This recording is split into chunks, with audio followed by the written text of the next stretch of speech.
Okay, this is the hand washing skill, and you have 3 minutes to wash your hands.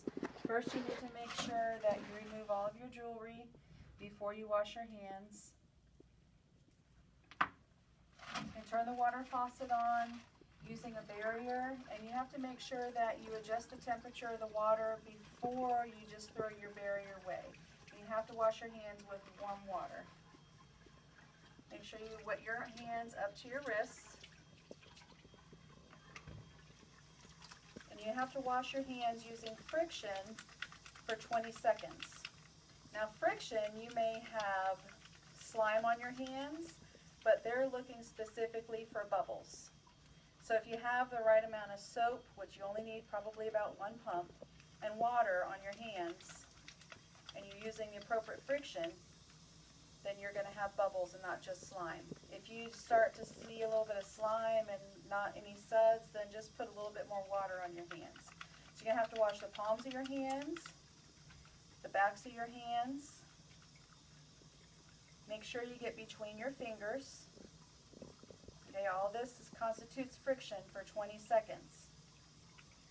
Then you have to wash under your nails. So you're going to do 4 fingers at once, and make sure you do your thumbs separately. That way they know that you've addressed all of your fingers. You're going to do each cuticle individually. Make sure you do them individually so they can see that you're cleaning each cuticle bed. If you're doing this, it doesn't count. If you're doing this, it doesn't count. So you have to make sure you do each one individually. You also have to wash your wrists, so don't leave those out. All you need is a little hand width on your wrist. Okay, now you rinse. When you're rinsing and you're doing hand washing skill, make sure that you don't touch the inside of the sink. So if you go in sideways like what I'm doing, making sure that you look at the back of your wrist to rinse,